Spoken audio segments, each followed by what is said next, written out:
Hi, Lizzo. Hi. Hi. I couldn't be more proud of you. It's quite amazing what you've been through the last few months, huh? Oh, and yes, and shout out your Run the Jewels pin. You're damn right. Fucking Damn cool. Right. Yes, right. Run it. Okay. You know which one that is? Which one? Who are you going with? What's your guess? I think that's Killer Mike. That is LP. Okay, well, I just like Killer Mike. I do too, because we like Bernie. So the last few months, this is surprising to you? Well, no, it's Good. just exciting, and I think that my whole life, I've been creating music and I've been performing shows, so I've always felt really successful. I think that's my definition of success.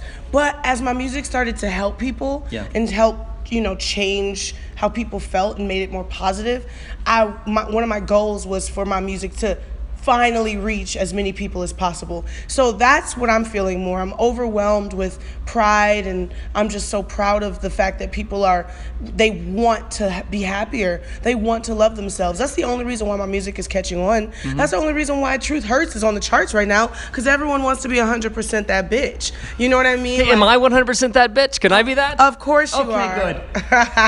So I find this to be so inspiring, because I don't, and I said this earlier, it's part Beyonce, part Oprah. I mean, you're testifying on stage and you're teaching life lessons.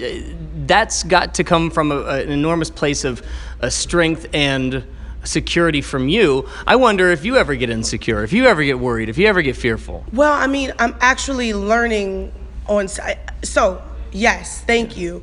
Believe it or not, what I'm saying on stage isn't to people, but it's with people. Right. It's conversational. I'm learning new things every night on stage about myself and about how to manage my life better. Like on this tour, I actually had a really rough start. Yeah. Coming straight from Coachella, and I had been beating myself up because of Coachella and the technical difficulties, and then I was sick immediately, and I was just like, oh my God, this sucks. Like I'm not gonna be good enough. I'm not gonna sing good enough. I feel bad. I wish I could be 100. So I actually was at a pretty low point, and I would have conversations with the crowds in the first few shows and just try to figure out what the fuck was going on, and like, how can I build myself back up from this low point that I was at? And as I was talking to them, I realized that is a part of it. That's a part of self-love. That's a part of self-care. It's why we do so much self-care, because when we're beating ourselves up and when it's actually not all sunshine and roses, we have this foundation that we've laid down to help pick us back up a little easier. So I found myself able to bounce back from my low point on this tour way quicker. But yeah. So other than doing therapy on stage with an audience, where do you go for inspiration? Where do you go in the low moments? Who do you turn to? Because I mean, I just watched 300 people turn to you, and last night in Nashville, I saw 1,000 people turn to you. Who do you turn to? Real therapy. My therapist. I'm just kidding. Shout out to Gail, my girl Gail. Who, Gail King? Well, I have a really amazing group of people around me that my best friends also tour with me, and they were my best friends before we toured. Yeah. And then a lot of the people who tour with me have become my best friends, from the dancers to my glam team. So we're all on the same path. We all want to be more positive-minded, self-loving, happier people. So when you have a group of people like that around you, there's no way any of that darkness can exist. Yeah. They're gonna get rid of that shit so quick. And sometimes, I think it's just communicating, learning how to open up your mouth and just say how you feel, which has been really hard for me my whole life. Why? And I don't know. I think it's because, and I said this last night, I was taught to be very strong and hold back my emotions to make sure everyone else is comfortable when I was little. And it's a part of being a black woman too. We're so strong, we take so much on, and it's this inherent thing. It's this very innate thing, but then it's also this socially taught thing from young age. So I was the baby in the family, but I was always the rock, and I would hold things down. But the older I get, the more I realize I was repressed, and I didn't get to express myself. I didn't get to cry. But if I didn't get to cry, that means I didn't get to really fully love, and I didn't get to really fully laugh and really fully be angry. I didn't allow myself the full spectrum of emotions. Right. Yeah, you can't be just safe all the time.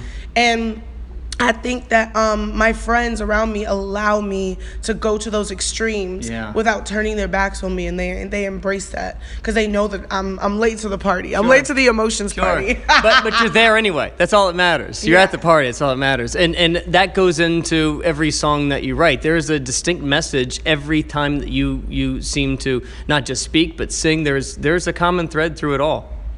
Well, thank you, and it's my voice. That's what it is, and I'm on this journey to find my voice, and I'm on this journey to love myself, and so I think that's because if you don't love yourself, who will? Listen, who the hell gonna love you? Can I get an amen? No, I'm just kidding. That's not the same. What does RuPaul say?